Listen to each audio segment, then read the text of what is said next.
13 जनवरी से 26 फरवरी तक कुल 45 दिनों के लिए भारत में विश्व का सबसे बड़ा आध्यात्मिक अभियान शुरू हुआ है, जो कि प्रयागराज में हो रहा महाकुंभ 2025। यह महाकुंभ केवल अध्यात्म का ही आविष्कार नहीं है, तो उसमें विज्ञान भी है, जो निश्चित रूप से मैं थोड़ी देर में आपको बताऊंगा। कुंभ यानी कलश, कलश का मुख यानी भगवान विष्णु का प्रतीक माना जाता है। कलश का ऊपरी हिस्सा रुद्र का प्रतीक माना जाता है। तो कलश का आधार ब्रह्मा का रूप है और कलश के बीच वाला जो हिस्सा है वह सभी देवियों का स्थान माना जाता है तथा कलश के अंदर का पानी सागर का प्रतीक माना जाता है। इस तरह से कलश हमारी भारतीय सनातन अध्यात्म पद्धति का एक अविभाज्य ऐसा भाग है, भक्ति का एक बहुत ही अनन्य साधारण ऐसा उपहार है। स्कंद पुराण के अनुसार समुद्र मंथन में जब अमृत कुंभ निर्माण हुआ, तो इस अमृत कुंभ को प्राप्त करने में देवी देवता तथा असुरों में बहुत जोरों की होड़ लग गई। हर कोई अपनी तरफ इस अमृत कुंभ को खींचने की कोशिश कर रहा था। इस बीच यह अमृत कुंभ 4 जगहों पर गिरा था, इसलिए उन 4 स्थानों पर बारी बारी से कुंभ का आयोजन किया जाता है। कुंभ का आयोजन हर 12 साल के बाद होता है, लेकिन महाकुंभ 12 कुंभ होने के बाद यानी 144 साल के बाद एक बार होता है, जो कि अब इस वक्त हिंदुस्तान में प्रयागराज में हो रहा है। बृहस्पति, सूर्य, चंद्रमा तथा शनि एक विशेष रचना में जब एक आते हैं, तब एक वैश्विक ऐसा माहौल निर्माण होता है, जिसके फलस्वरूप अगर आप गंगा या फिर गंगा यमुना सरस्वती के त्रिवेणी संगम पर अगर आप स्नान करते हो, तो मोक्ष प्राप्ति और सभी पापों का क्षालन होने की ताकत उस त्रिवेणी संगम के स्नान में है। केवल त्रिवेणी संगम का स्नान ही नहीं, तो इस स्नान के साथ साथ आप अगर ध्यान धारणा भक्ति करते हो, तो इस दोनों के फलस्वरूप सचमुच आपके सभी पापों का निराकरण तथा मोक्ष की ओर आपका मार्गक्रमण जरूर होने लगता है। दोस्तों, अब की बार प्रयागराज में जो महाकुंभ का आयोजन किया गया है, वो अपने आप में एक बहुत ही बेमिसाल ऐसा माना जाएगा। करीब करीब 400 हेक्टर यानी 1000 एकड़ पर करीब करीब 1.5 लाख टेंट्स बनाए गए हैं।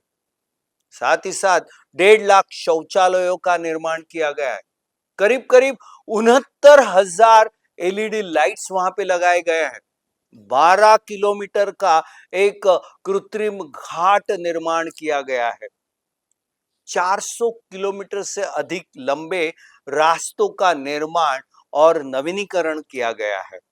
साथ ही साथ मैं कहूंगा कि करीब करीब 1500 सफाई कर्मचारी और हजारों की संख्या में पुलिसकर्मी इस पूरे महाकुंभ को सही ढंग से यानी करीब करीब 40 करोड़ श्रद्धालु, 40 करोड़ आंकड़ा यानी अमेरिका की कुल लोक संख्या से 7 करोड़ ज्यादा, इतनी बड़ी संख्या में श्रद्धालु हिंदुस्तान में आ रहे हैं।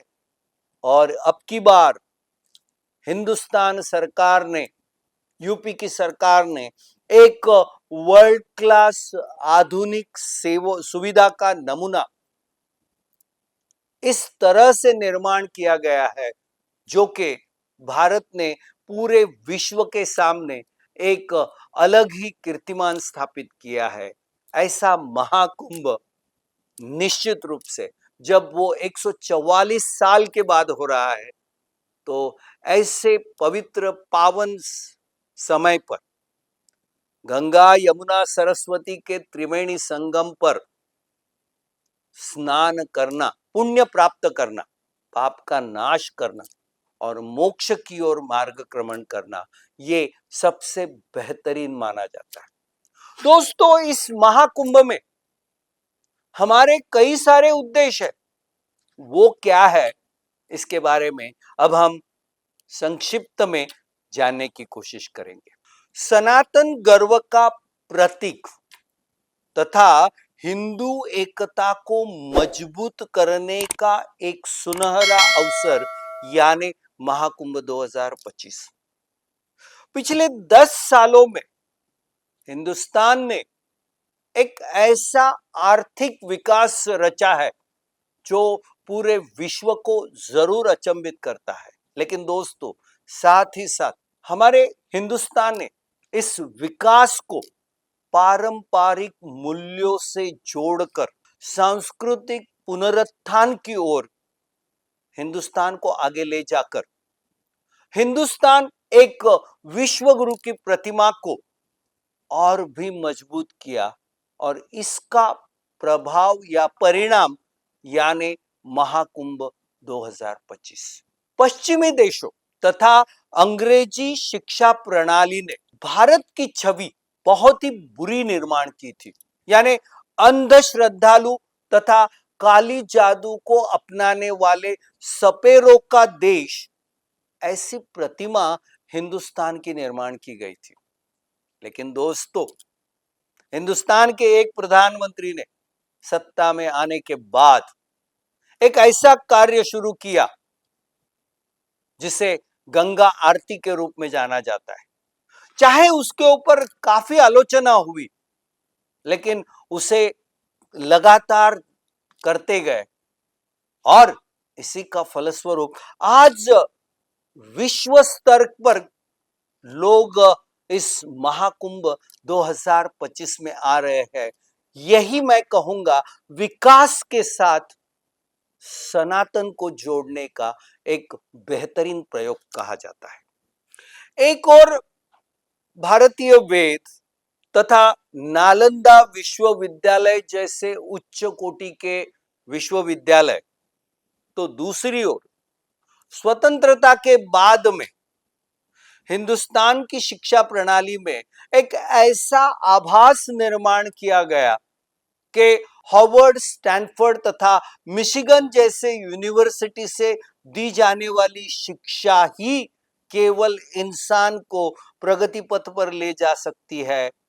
इस आधुनिक शिक्षा प्रणाली को सनातन तथा आध्यात्म के साथ जोड़कर हमारा अपना एक अलग ऐसा स्थान निर्माण करने में आज भारत निश्चित रूप से पूरी दुनिया में सफल हुआ है और इसीलिए भारत को विश्व गुरु कहते हैं।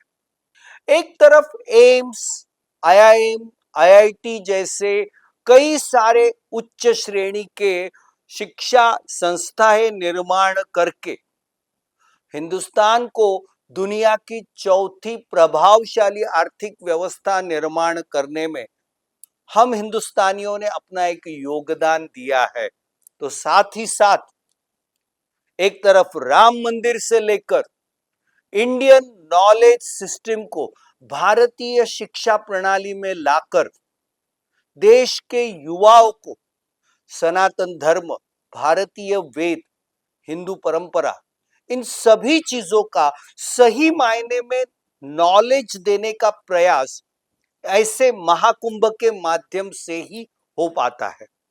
दोस्तों, हर देश का युवा अपने देश की संस्कृति को अच्छी तरह से तब रख पाता है जब उसे उस देश की फिलॉसफी, संस्कृति, परंपरा, सनातन धर्म सही ढंग से सिखाया जाता है और वही आज हमारे शिक्षा प्रणाली के इंडियन नॉलेज सिस्टम ने ये अपनाया है विश्वविद्यालयों में और इसी का फलस्वरूप इस 2025 के महाकुंभ में 40 करोड़ से ज्यादा की संख्या में जो श्रद्धालु आ रहे हैं, ये केवल कोई एडवर्टाइजिंग का कमाल नहीं है। तो वो हर हिंदुस्तानी में हमारे इस धर्म, परंपरा और सनातन के बारे में जो एक विशेष जागृति या एक विशेष एहसास होने का प्रतीक, यानी विशाल सफलता महाकुंभ 2025 की।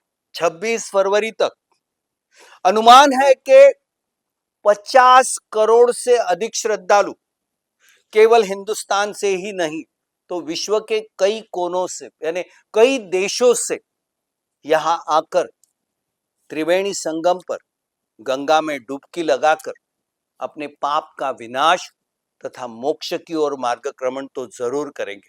यहां पे दोस्तों एक बात मैं आपको जरूर बताना चाहूंगा, इस त्रिवेणी संगम पर आप एक साथ एक साधु देखेंगे, एक सन्यासी देखेंगे, एक अरबोपति को आप देखोगे, एक गरीब इंसान को देखोगे, शायद एक हाईली स्कॉलर को देखोगे और किसी वीआईपी को देखेंगे। ये सब एक साथ डुबकी लगाएंगे और ईर्ष्या और द्वेष को गंगा में समर्पित कर देंगे और प्रेम और सद्भावना को अपने साथ पूरे विश्व में बांटने के लिए लेके जाएंगे। यह है महाकुंभ का सही मायने में अर्थ, यह है महाकुंभ का सही मायने में एक फलित। जहां द्वेष सिखाया जाता है वहां विनाश आता है, लेकिन जहां प्रेम और सद्भावना सिखाई जाती है वहां पे विश्व कल्याण की भावना ही पनपती है और उसके सिवा कुछ नहीं। यही सही मतलब है महाकुंभ 2025 का। आज विश्व में कई जगहों पे युद्ध चल रहे हैं, होड़ मची है द्वेष की, वर्चस्व की, विस्तारवाद की। तो दूसरी ओर इसी महाकुंभ में दुनिया के कई सारे दिग्गज अपनी सारी भौतिक परंपरा या भौतिक विश्व को छोड़ छाड़ कर सन्यासी बनकर विश्व कल्याण की भावना से प्रेरित हो रहे हैं और इसी विस्तारवाद या द्वेष को खत्म करने का एक बेहतरीन संदेश इसी प्रयागराज महाकुंभ से दुनिया में लेके जा रहे हैं। और दोस्तों मैं समझता हूं यही सही मायने में मकसद तथा लक्ष्य होगा महाकुंभ 2025 का और इस महाकुंभ के बाद का। धन्यवाद।